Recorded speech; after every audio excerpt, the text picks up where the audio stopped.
The council chamber was massive. It stretched wider than 10 football fields and rose higher than most skyscrapers on Earth. Thousands of seats filled the space, each designed for a different alien species.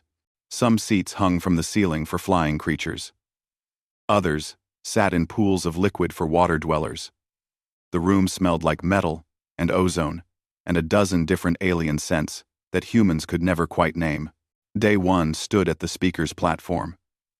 He was a small figure in that enormous space. His dark suit looked plain compared to the colorful scales, feathers, and crystals of the aliens around him. He held a single sheet of paper in his hand.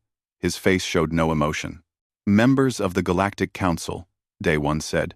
His voice was calm and quiet. "I come before you today to deliver a simple message. Humanity is withdrawing from the Galactic Council. Effective immediately, all human representatives will return to human space. All human citizens will leave Council territories within 6 months. We thank you for the opportunity to participate in galactic civilization." He placed the paper on the podium and walked away. The chamber was silent for 3 seconds. Then the noise began. A massive creature covered in blue scales laughed. This was Thalvor, a general from the Vrex Dominion. His species were warriors who had conquered 40 star systems. "The humans are leaving?" he said loudly. "What loss is this? They are weak. They cannot fight. They cannot build anything impressive. Let them go." A being made of living crystal chimed in agreement. Its voice sounded like bells. "Humans are useful workers. Nothing more. They fix things. They do boring jobs. But important? No. We will find others to do their tasks." Around the chamber, other species nodded. The Kalesh hissed their agreement. The Thornback delegates clicked their mandibles. Even the peaceful Luminari seemed unconcerned. Only a few beings looked worried. A small alien named Ventu touched his communication device nervously. He worked in the maintenance department. He knew how many human engineers kept the station running, but when he tried to speak, louder voices drowned him out. The vote was quick. The Council accepted humanity's withdrawal with barely any discussion. 300 species voted yes. 5 voted no. 20 abstained.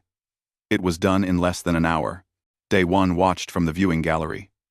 His assistant, a young woman named Hei Jin, stood beside him. "They don't understand," Hei Jin said quietly.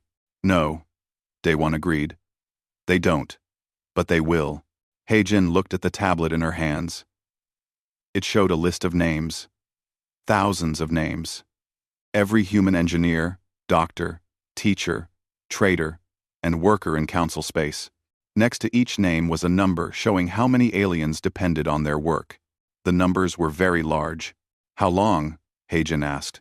6 months until we're all gone, Day One said. "Maybe 3 more months before they notice the problems. Another 3 before they panic. And if they try to stop us?" Day One smiled slightly. "They won't. They're too proud to admit they need us." The next day, the evacuation began. On Council Station Alpha, Hei Jin worked late in the engineering section. The station was enormous, home to 5 million beings from hundreds of species. It floated in space, near the galactic core. Massive reactors powered the station. Complex life support systems kept everyone alive.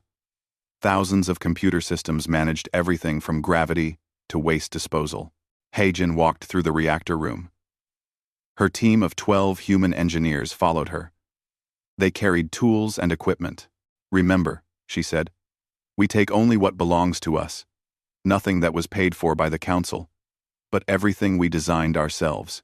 She stopped at a large machine near the main reactor. It looked simple. Just a box with some wires. Most aliens never noticed it, but Hei Jin knew what it did. This was the Patterson-Kim stabilizer. She had invented it 7 years ago. The reactor used to fail once per month. After she installed this device, failures stopped completely. She had never told the Council about it. She simply listed it as maintenance equipment on her reports. The Council engineers never asked questions. They assumed it was something unimportant. Hyjin removed the device carefully. The reactor's readings immediately showed stress. Nothing dangerous yet. But the safety margin was now much smaller. "Won't they notice?" a young engineer asked. "Eventually," Hyjin said. "But not today. Not this month. Maybe not for 6 months. The reactor will still work. It will just be more fragile. More prone to problems." She packed the device in a case. Her team removed 17 more devices from different systems. None of them were officially important, but each one made critical systems work better. Across the station, other human workers did the same thing.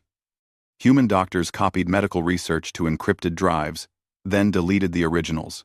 Human teachers removed lesson plans that helped alien children learn. Human maintenance workers stopped doing the small fixes they always did, without being asked. Nothing broke immediately. Everything still worked.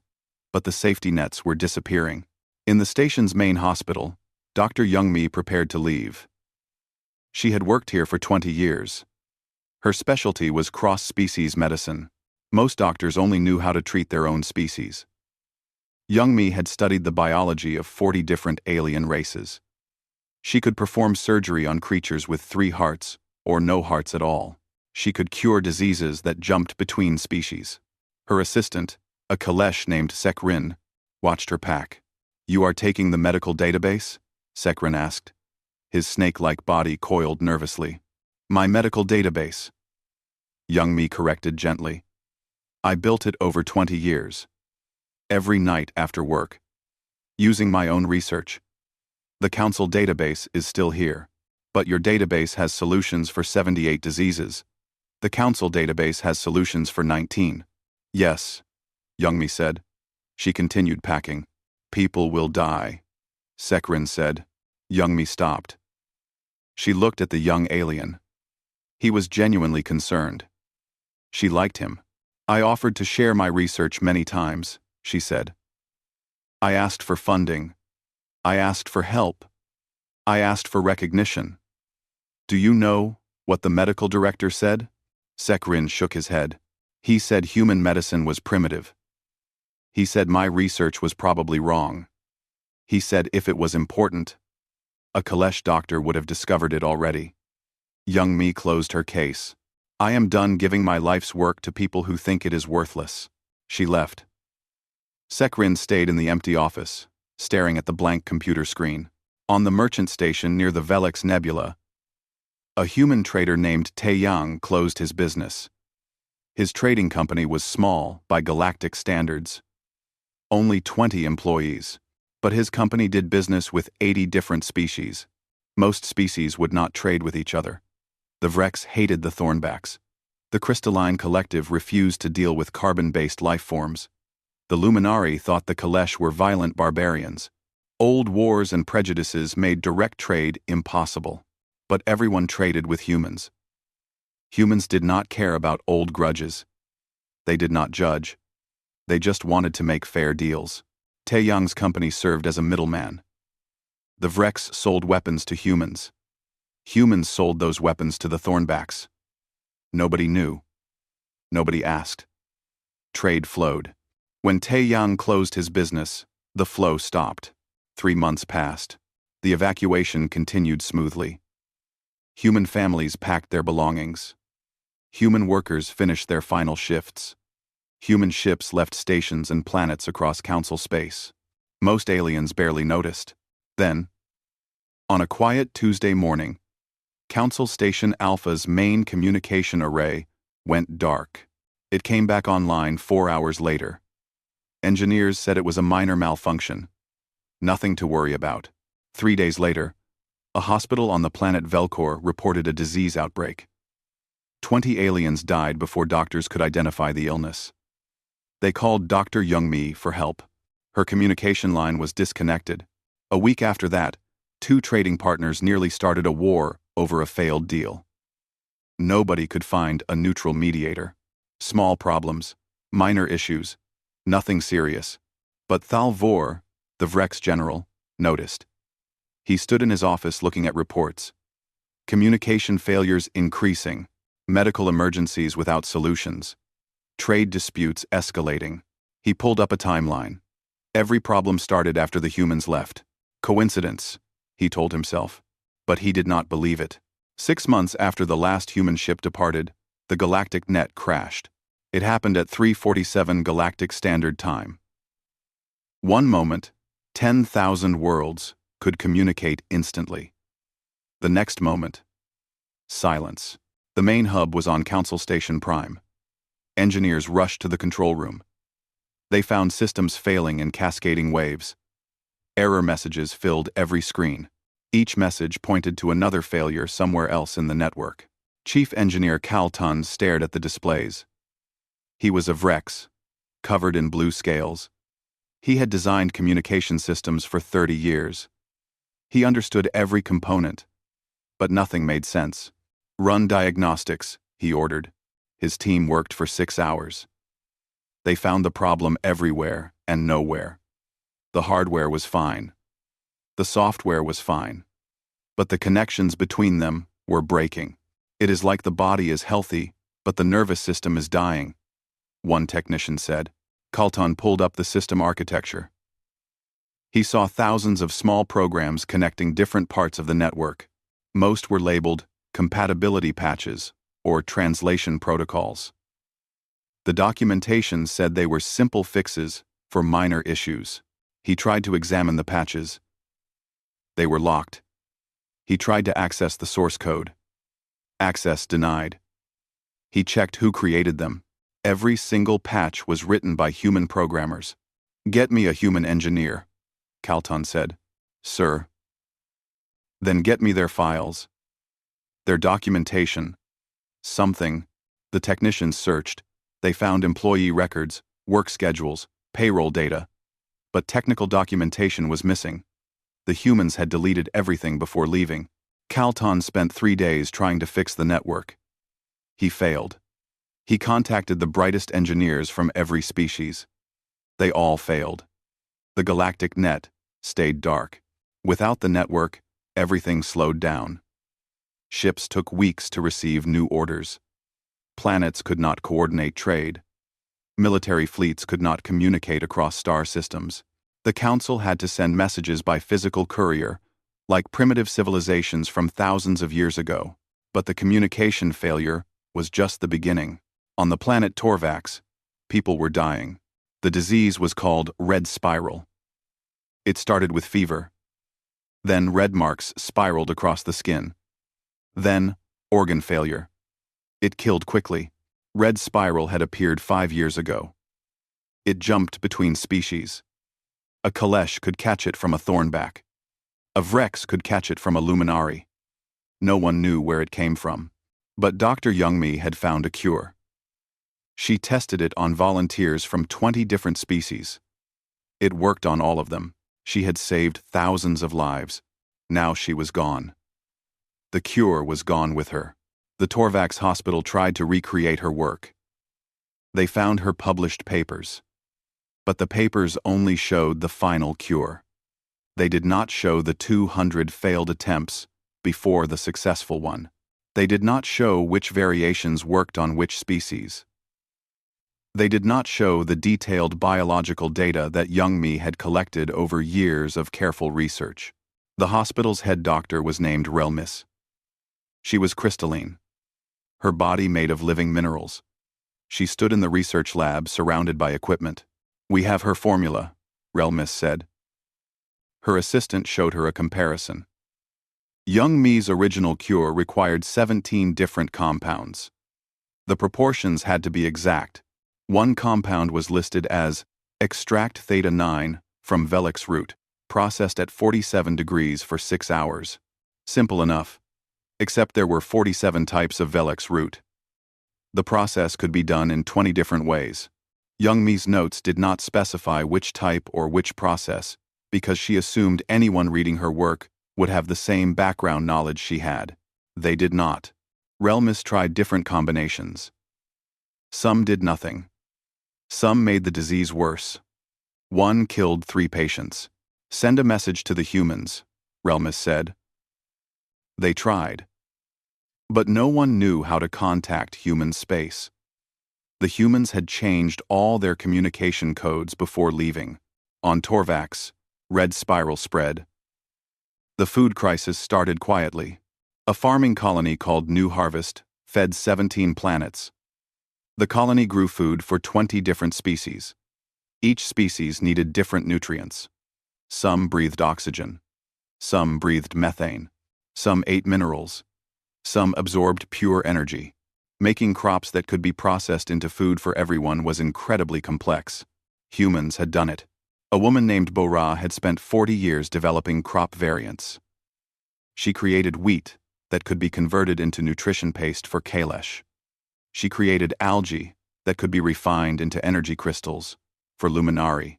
She created root vegetables that could be ground into mineral supplements for crystalline beings. Her work fed billions. When she left, she took her research. She deleted every file. She destroyed every sample. The farming colony still had the crops, but they did not know how to process them correctly. They did not know which variants to plant. They did not know how to adapt when diseases attacked the plants. Within 4 months, food production dropped by 60%. The Kalesh started hoarding supplies. The Vrex raided shipments meant for other species. The Thornbacks threatened war if they did not receive more resources. Council emergency sessions tried to solve the problem, but every species blamed the others. No one worked together. A council bureaucrat named Minseo watched the chaos. She was not from any powerful species. Her people, the Ven, were small and weak. They survived by being smart and noticing things others missed. Minseo noticed something strange. She pulled up economic data from the past 100 years. Every graph showed the same pattern. Growth was steady for decades. Then, 20 years ago, growth accelerated dramatically. Technology improved faster. Medicine advanced quicker. Conflicts decreased. She checked what changed 20 years ago. That was when humans joined the council. Minseo dug deeper.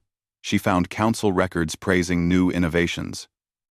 A Vrex engineer had invented a better power converter. A Kalesh scientist had discovered a new medical treatment. A crystalline designer had created more efficient ship engines. She checked the patents.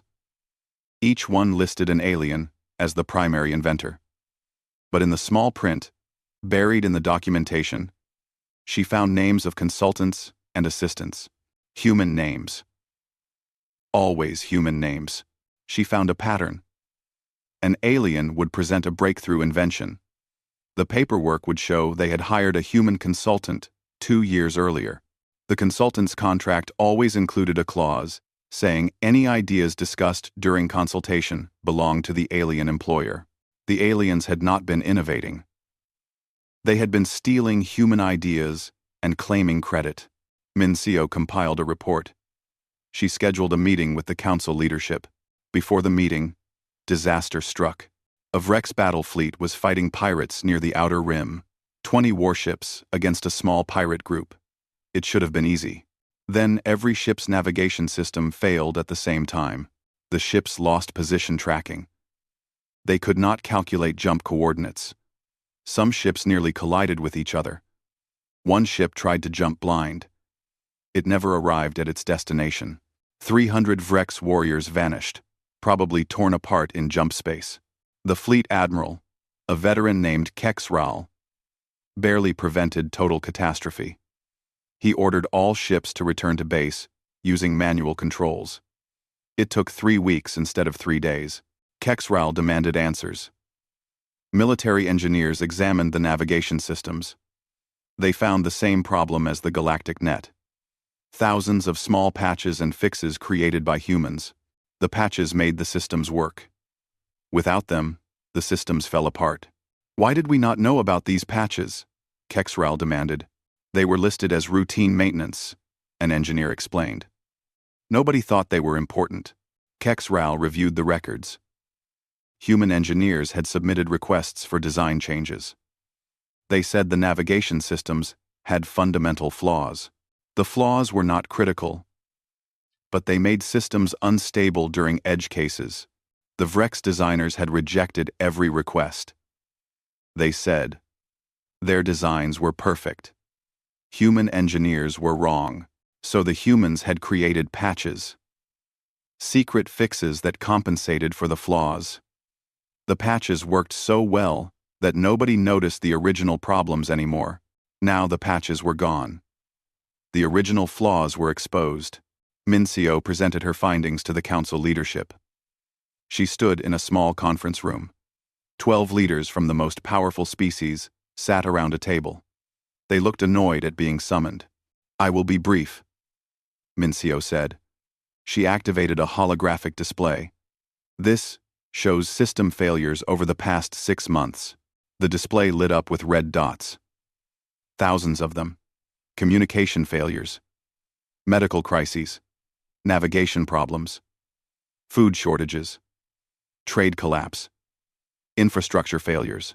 Every red dot represents something breaking. Every failure traces back to humans. Not because humans sabotaged anything, but because humans were holding everything together, and we never noticed." A crystalline leader chimed dismissively. "Humans were maintenance workers. Of course, some things need maintenance when workers leave. We will hire others." "You do not understand," Mincio said. She changed the display. "This is the galactic net architecture. The blue lines are the original alien designs. The green lines are human additions." The display showed a structure mostly made of green lines. The blue lines were scattered and disconnected. The green lines connected everything. The humans did not just maintain the network. They rebuilt it. They fixed every flaw. They made incompatible alien systems work together. The network we thought was ours was actually a human creation that we happened to be using. She showed more examples. Medical databases, trade networks, food distribution systems, military communications, educational systems, waste management, power grids, green lines everywhere, human work everywhere. For 100 years, humans have been the glue holding galactic civilization together. They did not demand credit. They did not ask for recognition. They simply fixed every problem we ignored. And now they are gone. The room was silent. Finally, Thalvor spoke. The Vrex general looked older than he had 6 months ago. "What do you recommend?" We have 3 options," Mincio said. "First, we can try to fix everything ourselves. My analysis suggests this will take 50 years and require cooperation between species that hate each other. Second, we can let civilization collapse and rebuild from scratch. Third, we can ask the humans to come back. We will fix it ourselves," a Thornback leader declared. "We do not need humans. We do not beg." The crystalline leader agreed, but Thalvor looked at the displays. He saw the red dots multiplying. He thought about his dead warriors lost in jump space. He thought about the future. "How long do we have?" he asked quietly. Mincio checked her calculations. "If the rate of failures continues to accelerate, 6 months before major systems collapse completely. Maybe a year before billions start dying." The meeting ended with no decision. Pride and fear fought each other. The council could not admit weakness, but they could not ignore the disaster spreading across their civilization. While they debated, more systems failed. More people died. More ships were lost. And in the dark of space, human ships traveled toward their own worlds. They did not celebrate. They did not gloat. They simply left, quietly, like they always did.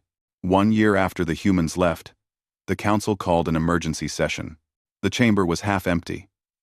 Many species could not send representatives. Their ships could not navigate reliably. Their communication systems could not coordinate travel. Some simply refused to come, angry at the other species for various failures and betrayals. Those who did attend looked tired. Scales were dull. Crystals were cracked. Even the proud Vrex seemed smaller somehow. Mincio stood at the speaker's platform. She had spent the past year investigating. What she found was worse than anyone imagined. "I present my full report on human contributions to galactic civilization," she began. I warn you, this will be difficult to hear. She activated the holographic display. It showed a map of council space. Food production, she said. The map lit up with markers. Before humans arrived, 17 species were on the edge of starvation. Different biologies, different nutritional needs. No one knew how to help them. Humans studied the problem for 3 years.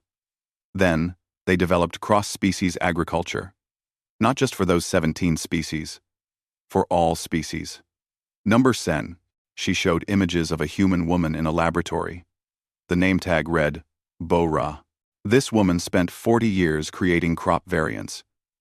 She held no official position. No grand title. She was listed as an agricultural consultant.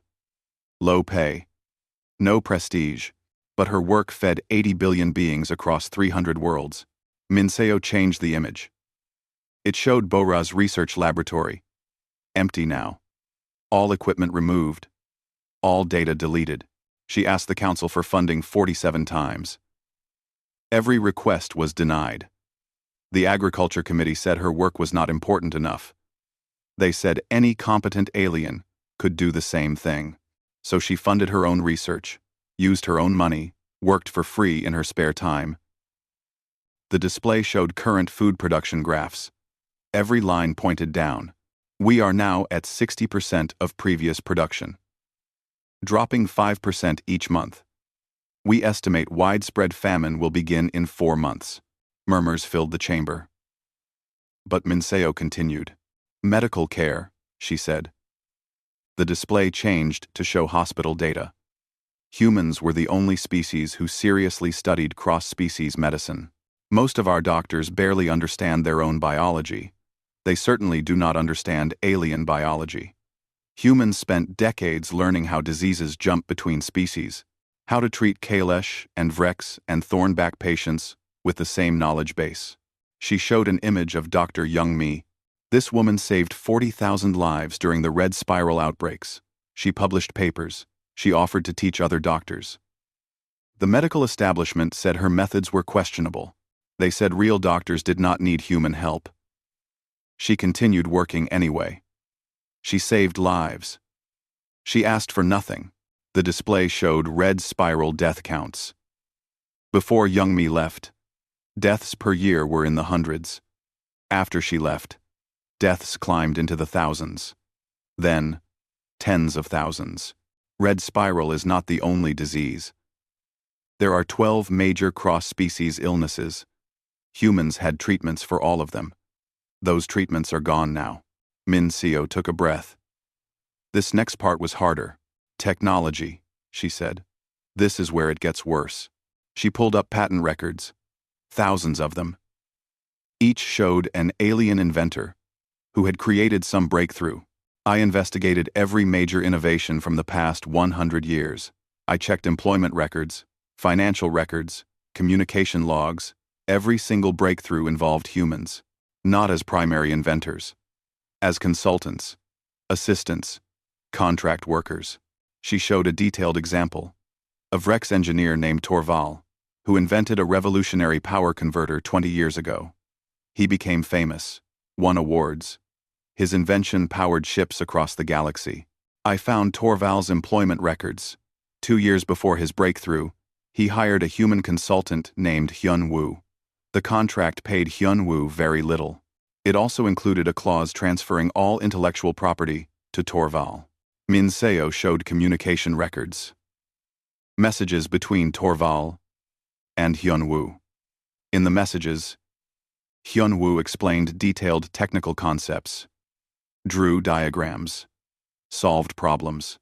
Torval asked questions. Hyun Woo answered them. The power converter was not Torval's invention. It was Hyun Woo's. Torval just claimed credit. The chamber erupted. Aliens shouted. Torval himself stood up, his scales flushing red with anger. This is lies. I designed that converter. Minseo pulled up more records. Hyun Woo's personal notes. Draft designs dated a year before Torval's patent. Calculations showing exactly how the converter would work.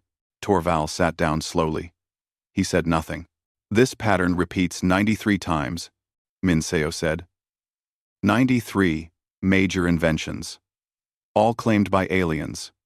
All actually designed by humans. The humans never fought for credit. They just did the work and let others take the glory. She changed the display again. But technology theft is only part of the problem. There is something worse. The display showed infrastructure. Power grids. Water systems. Air recyclers. Waste management. All the boring, unglamorous systems that kept civilization running. Who does maintenance? Minseo asked. Who fixes broken pipes? Who cleans air filters? Who repairs power junctions? These jobs are considered low status. Most species refuse to do them. They are beneath warriors, beneath scientists, beneath anyone important. She showed employment records. Humans did them. 78% of all maintenance workers in council space were human. They kept everything running. Not because it was glorious, because it needed to be done. Images appeared. Human workers in tunnels. Human workers replacing parts. Human workers monitoring systems. Always quiet, always professional. Never complaining. They are gone now. Maintenance is not being done. Systems are failing. Not because of sabotage. Because no one else will do the work. Thalvor stood. The old Vrex general looked haunted. How did we not see this? 1. Minseo met his eyes. Because we did not want to see it. Humans were convenient. They did what we asked. They did not demand recognition. So we assumed they were simple, unintelligent, inferior. We saw them as tools, not as the architects holding our civilization together. She pulled up her final data. I calculated how much humans contributed to galactic civilization. Not in money, in actual value, in lives saved, in systems maintained, in innovations created, in problems solved. A number appeared on the display. It was enormous. By my conservative estimate, humans contributed 73% of what made our civilization function. We contributed 27%. We took all the credit. They took none. And now, we are paying the price. The chamber was silent. Finally, a crystalline elder spoke. Its voice chimed softly. What do they want? What will it take to bring them back? I do not know, Minseo admitted. I have tried to contact them. They do not respond. I do not know if they are angry, or hurt, or simply tired of us. Send a fleet, someone suggested. Offer them money. We tried that, Thalvor said. They refuse to negotiate. Then demand they return. They owe us. Minseo turned to face the speaker. It was a young Thornback delegate. She looked at him with something close to pity. They owe us nothing, she said quietly. We owe them everything. And we spent 100 years pretending otherwise. The session ended with no solution. The council was fractured. Some species wanted to negotiate with humans. Others refused out of pride. Some wanted to focus on fixing things themselves. Others wanted to find someone to blame. While they argued, the crisis deepened. On the planet Kelvar, the power grid failed. 3 million beings died in the first week. Most froze to death. Some suffocated when life support stopped. Emergency services could not respond fast enough. The investigation found the cause. A simple relay had burned out. Any maintenance worker could have replaced it in 10 minutes. But there were no maintenance workers. The relay failed. The backup systems tried to compensate. They were overloaded. They failed too. Cascade failure. Disaster. On the trade station Nexus 7, a riot broke out. 3 species fought over the last shipment of food. Hundreds died. The station's security systems should have stopped the riot quickly, but the security systems had not been updated in 6 months. They malfunctioned. By the time external help arrived, the station was destroyed. In the outer colonies, 12 planets declared independence from the Council. They said the Council could not protect them, could not feed them, could not provide basic services. They were correct. The Council was too busy arguing to help. Old hatreds resurfaced. The Vreks and Thornbacks almost went to war over a disputed system. Only exhaustion stopped them. Neither side had the logistical capability to fight. Their ships barely worked. Their supply lines were broken. Their communication was sporadic. For generations, humans had been the neutral mediators. When species had disputes, humans found solutions. They talked to both sides.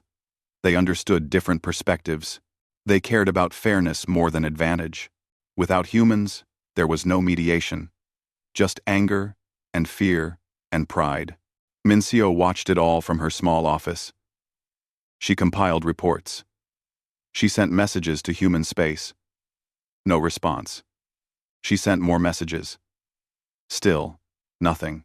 She understood why. If someone had treated her the way the Council treated humans, she would not respond either. Thalvor visited her office one evening. The old general looked ancient now. His scales were faded. His eyes were tired. "Tell me honestly," he said. "Can we survive without them?"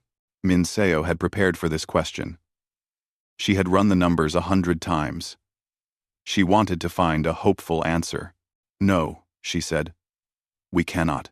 Thalvor nodded slowly. 3 months until major population centers start collapsing. 6 months until we lose interstellar capability. A year until we are back to pre-spaceflight civilization levels. 2 years until billions are dead. And if we beg them to return, if they agree, we could stop the collapse, repair the damage. But it would take years to recover. And they might not agree. Thalvor stood at her window. He looked out at the stars. Somewhere out there, humans were building their own civilization. Without the species that had used them, and dismissed them, and stolen from them. They were always better than us, Thalvor said quietly. We just never admitted it. We just never. Mincio said nothing. What was there to say? The old general turned to leave. At the door, he paused. Keep trying to contact them. Maybe someday they will listen. Maybe they are more forgiving than we deserve. He left. Minseo returned to her work.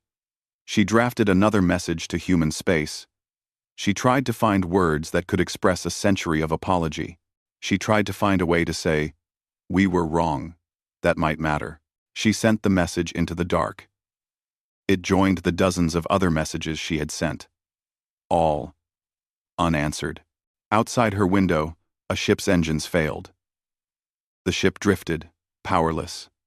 Distress signals flickered. Help would come eventually. Maybe. If anyone had working ships to send. This was galactic civilization now. Broken. Failing. Dying. And the humans who could save it were gone. 18 months after the departure, the Council made a decision. They would send one final mission to human space. Not to demand. Not to threaten. To beg. But first, they needed to find the humans. Mincio led a small team. She had spent months tracking scattered clues. Human ships had been seen near the Veiled Nebula. Human traders had been spotted at independent stations. She followed the trail. The Council gave her a ship. It was old and barely functional. Most ships were grounded now, waiting for repairs that would never come. This one had been maintained by a human crew until 6 months ago. It still worked better than newer ships maintained by aliens. Minseo's crew included Thalvor, who insisted on coming. Also Sekrin, the young Kalesh doctor who had worked with young me. And Ventu, the small alien who had tried to warn the Council about losing human engineers. They jumped into the unknown regions. This was space beyond Council borders. Few aliens ever came here. It was considered dangerous and worthless. What they found shocked them. The first human world they discovered was called New Haven. Minseo's ship sensors detected it from 3 light-years away. Advanced power signatures. Massive orbital structures. Technology that should not exist. As they approached, their communication system activated. A calm voice spoke in perfect council standard. Council vessel, you are entering human independent space. State your purpose. Mincio activated the response channel. This is Council Ambassador Mincio. We come to negotiate. We mean no harm. A pause. Then, proceed to orbit. You will be escorted. 3 human ships appeared. They were small, sleek, and faster than anything Mincio had ever seen. They matched velocity with the council ship effortlessly. One moment, they were kilometers away. The next, they flanked the council ship on all sides. Thalvor stared at the tactical display. Impossible. They moved faster than our sensors could track. The escort ships guided them to New Haven. The planet was beautiful. Blue oceans, green continents, white clouds. But that was normal. What was not normal was the orbital infrastructure. Massive stations ringed the planet. Shipyards, refineries, habitats. The structures were elegant and efficient. How long have they been building this? Sekrin whispered. These structures would take 100 years to build, Ventu calculated. Even with advanced technology, Mincio understood. They have been building this for 100 years. While they worked for us, they were building this in secret. A docking bay opened. The human escort ships guided them inside. The docking procedures were smooth and professional. The bay's technology was far beyond council standards. They disembarked. A human waited for them. He was tall, with gray hair and calm eyes. He wore a simple uniform with no decorations. Ambassador Mincio, he said. I am Kyung-Soo. Welcome to New Haven. Mincio bowed respectfully. Thank you for seeing us. Follow me, please. Kyung-Soo led them through the station. The hallways were clean and well lit. Everything worked perfectly. Gravity was stable. Air was fresh. Systems hummed quietly. It was everything council stations used to be before they fell apart. They entered a conference room. Windows showed the planet below. The view was stunning. Kyung-Soo gestured to seats. Please, sit. Would you like refreshments? They sat. A human server brought drinks suitable for each species. The Kalesh received warm nectar. The Vrex received protein slurry. Even Minceo's obscure species received the exact beverage her people preferred. You know our needs, Mincio observed. Of course, Kyung-Soo said. We spent 100 years learning about you. Thalvor looked around the room. His warrior instincts were active. Your technology, your ships, your stations. This is beyond council capability. How? Kyung-Soo smiled slightly. Do you want the honest answer? Yes. We always had this technology. We chose not to use it in council space. Silence. Then Thalvor leaned forward. You pretended to be weaker than you were. 1. Yes. Why? Kyung-Soo looked out the window. Because we remembered our own history. On Earth, when one group was stronger than others, what happened? Conquest. Slavery. Genocide. We did not want to be conquerors. We did not want others to fear us. So, we hid our strength. He turned back to them. We made ourselves useful, but not threatening. We solved your problems. We fixed your mistakes. We let you take credit for our work. We hoped that someday, you would see us as partners. Us equals. But you left. Mincio said quietly. Yes. We realized you would never see us as equals. To you, we were convenient tools. Useful servants. We could have stayed forever, and nothing would change. So we left. Mincio opened her datapad. I have compiled information, evidence of everything humans did for the Council. Everything you built, everything you sacrificed. I want you to know that I understand, that some of us understand. Kyung-soo accepted the datapad. He scrolled through it briefly. It took a year.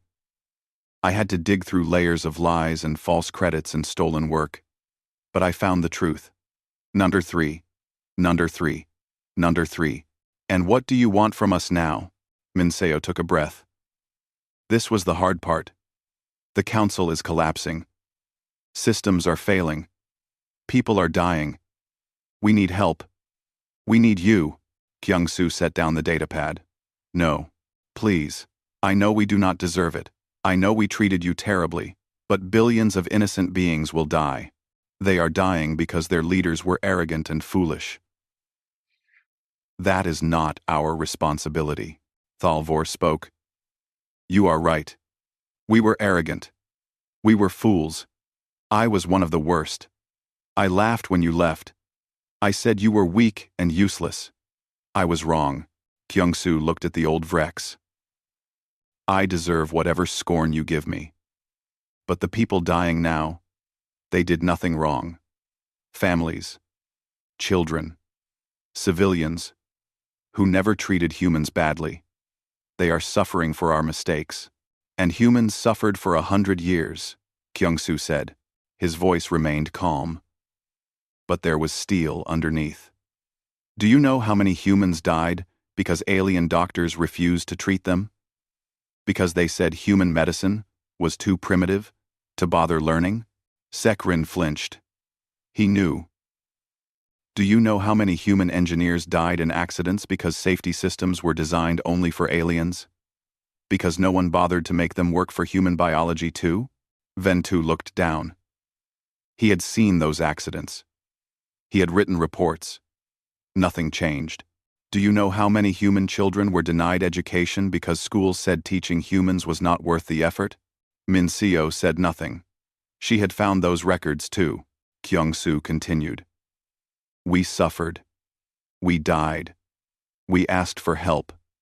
You ignored us. Now you suffer. You die. You ask for help. And you want us to give it freely? No. Minseo said. Not freely. We will pay any price. Give us any terms. We will accept them. Kyung-soo was quiet for a long moment. He looked at each of them. The small bureaucrat, who had spent a year finding truth. The old general, who had learned humility too late. The young doctor, who had tried to learn from humans. The technician who had tried to warn his people. I am not the one who decides this, Kyung-soo finally said. I will bring your request to our council. Wait here. He left. The aliens sat in silence. Hours passed. The view from the window changed as the station orbited. They saw more of New Haven. Cities that gleamed. Forests that thrived. Oceans full of life. This was what humans had built while serving the council. Imagine what they could have built if they had focused only on themselves.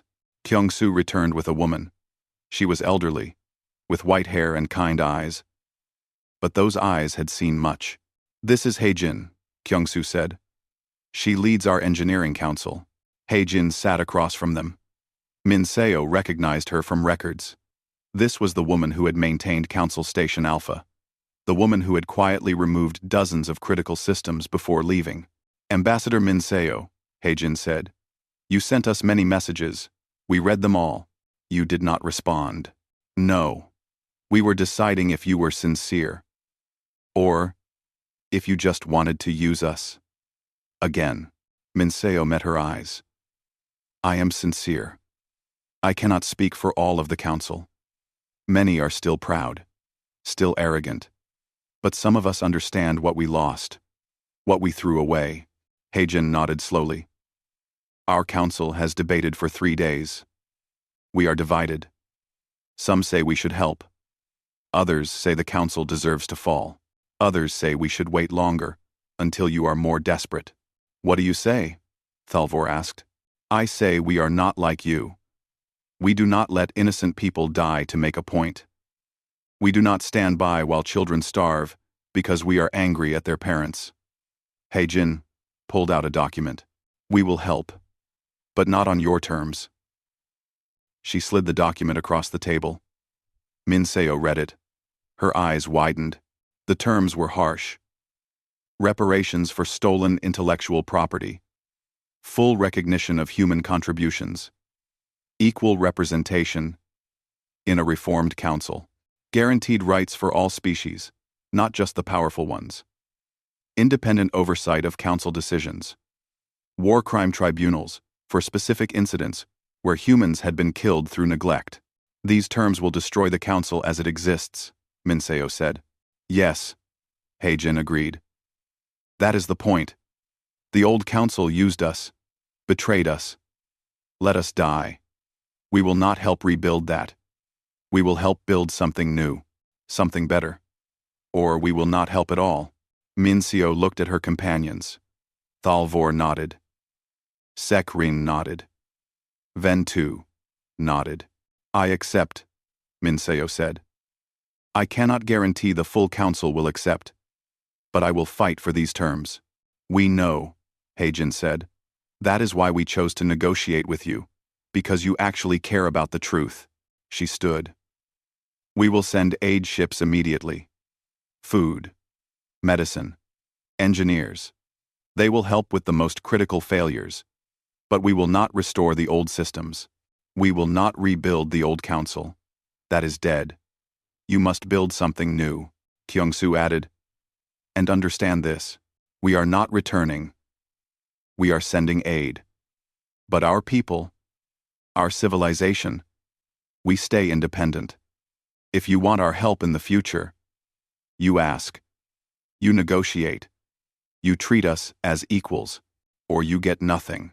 Understood, Minseo said. The negotiations continued for 3 more days. Details were hammered out. Compromises were made. But the core terms remained. Finally, Minseo and her crew returned to their ship. As they prepared to depart, Heijin came to see them off. One more thing, she said to Minseo. You asked in your messages why we never fought for credit.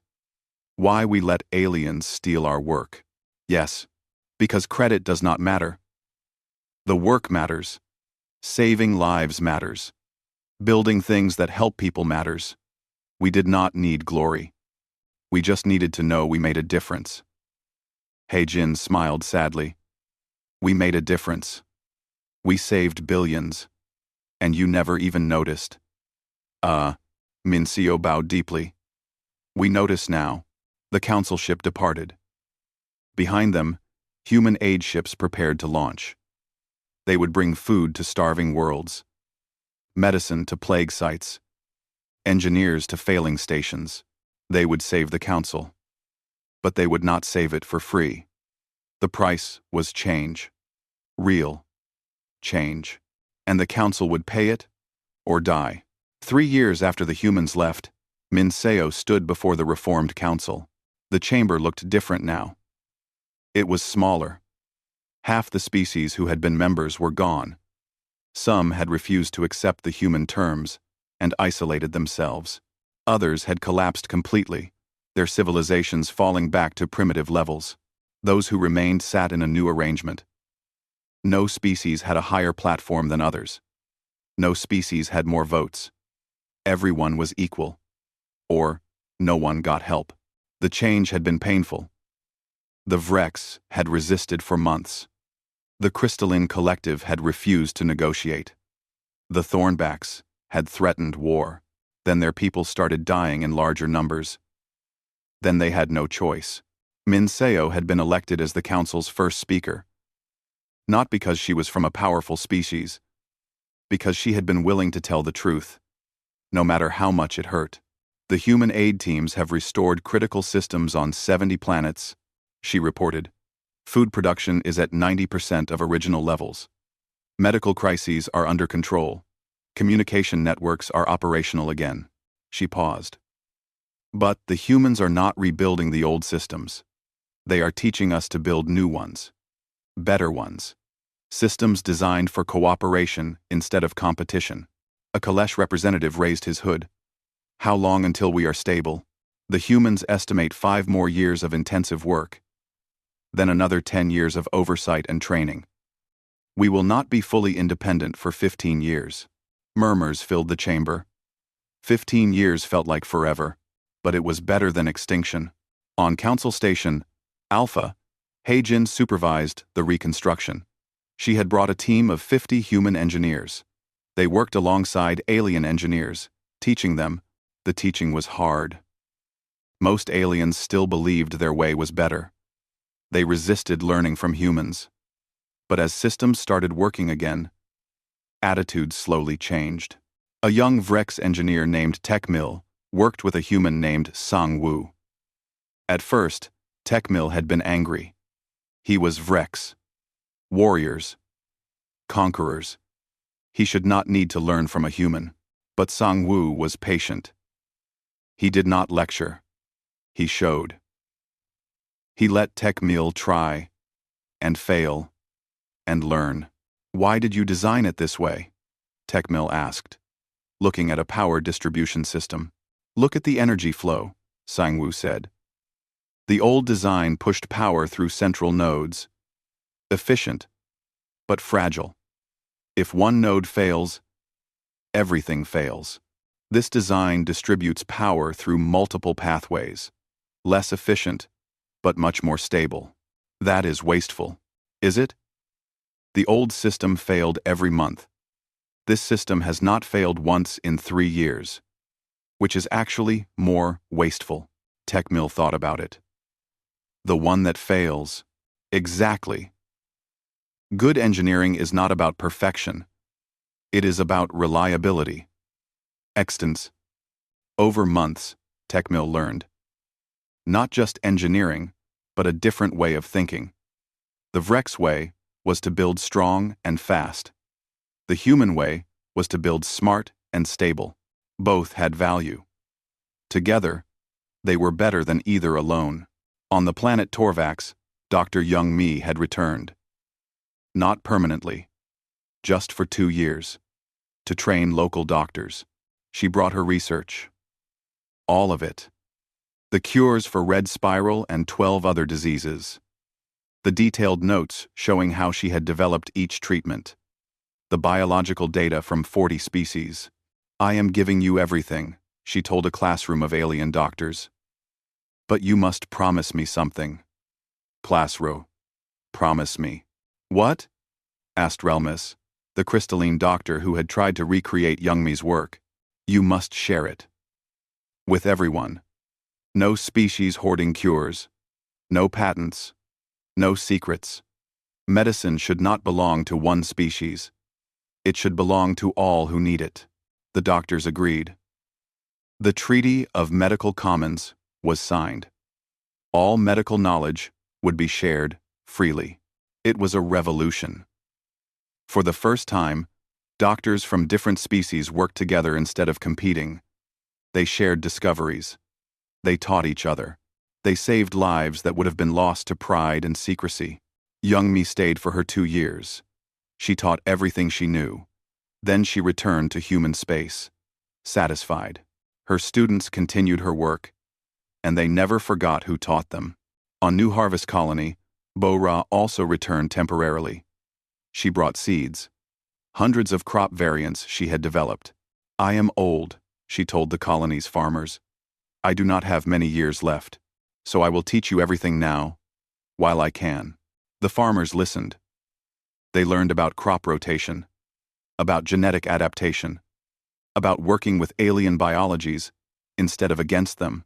Bo-Ra taught them the most important lesson. Every species has value. Every biology has something to teach you. If you learn to work with nature instead of forcing it to obey, you can feed billions. She stayed for 18 months. Then she died quietly in her sleep, in a small house on New Harvest. The farmers buried her in the fields she had helped create. They built a monument. A simple stone with words in 50 languages. Here lies Bo-Ra. She fed the galaxy. R. End quote. Arcard. Arpard. Years passed. The Reformed Council slowly stabilized. The crisis ended. Systems worked again. Trade resumed. Peace held. But everything was different now. Species that had hated each other for millennia began to cooperate.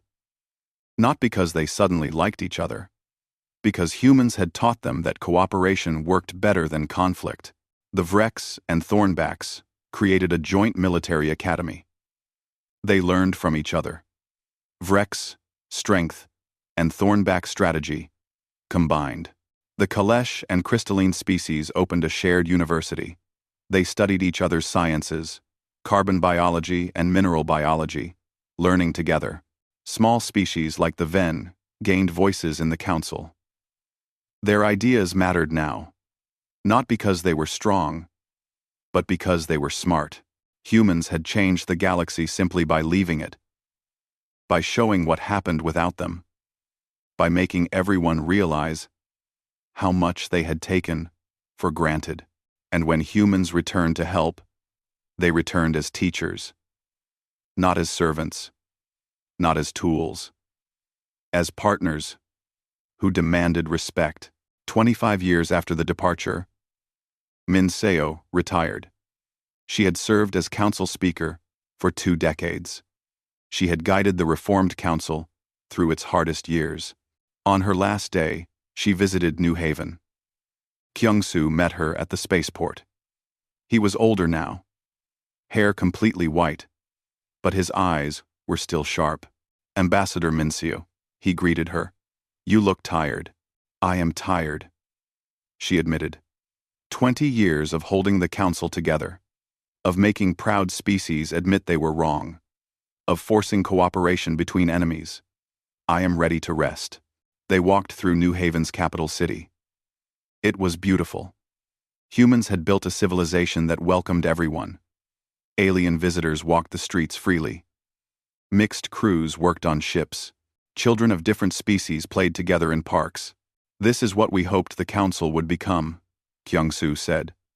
"When we first joined, we thought we could help build this, a true galactic community." "You did build it," Minseo said, "just not the way you expected." They reached a memorial garden. It honored humans who had died while serving the council. Thousands of names. Engineers killed in accidents. Doctors who caught diseases while treating aliens. Workers who died in jobs too dangerous for anyone else. "We did not forget them," Kyung-soo said quietly. "Every name here. They died trying to help." And the council barely noticed. Minseo touched one of the memorial stones. "We notice now. Every school child learns their names. Every doctor remembers young me. Every engineer studies Heijin's work. Every farmer blesses Bora's memory. Is it enough? No. It will never be enough. But it is something. It is better than forgetting." They sat on a bench overlooking the city. Human children played nearby. Some were teaching alien children a game. Everyone laughed together. "I have a question," Minseo said. "When you left, were you angry? Did you hate us?" Kyung-soo thought for a long moment. "No. We were disappointed. Hurt. Sad. But not hateful. Hate requires energy we did not want to waste. We just wanted to be somewhere we were valued. And now? Do you regret helping us?" "No. Because you proved we were right." "About what?" "About people being able to change. About civilizations being able to learn. The old council was arrogant and cruel. The reformed council is not perfect, but it is better. It is trying. That is worth helping." Minseo smiled. "I am glad you think so." She stood to leave. Kyung-soo walked her back to the spaceport. "What will you do now?" he asked. "Rest. Read. Maybe write a history of what happened. Someone should record the truth. Will anyone believe it? Some will. Those who remember how bad it got. Those who want to make sure it never happens again." Her ship was waiting. As she prepared to board, Kyung-soo said, "Thank you, Ambassador, for being honest, for fighting for change, for not letting pride destroy your people." "Thank you," Minseo replied, "for not letting hatred destroy yours, for helping even when we did not deserve it, for being better than we were. She departed. Kyung-soo watched her ship rise into the sky. That evening, he attended a council meeting. The Reformed Council now met on New Haven twice a year. It was symbolic. A reminder that humans were partners, not servants. He sat in the chamber. Representatives from 100 species filled the seats. They debated trade policy. Everyone had opinions. Everyone argued. But they listened to each other too. They compromised. They found solutions. It was messy and slow and frustrating.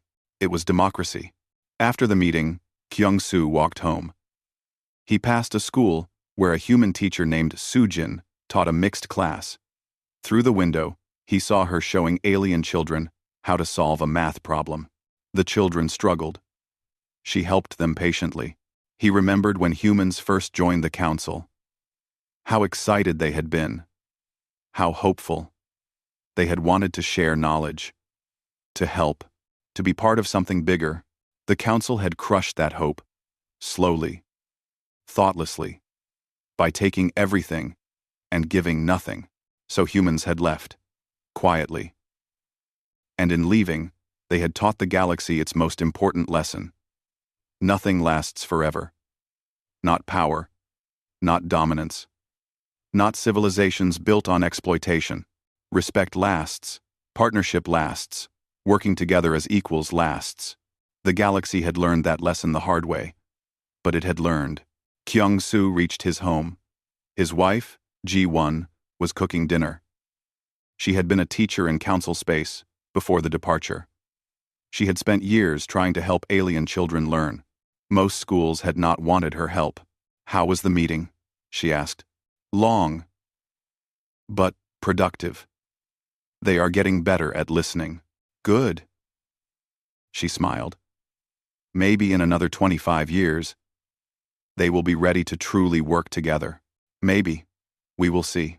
They ate dinner. They talked about their day.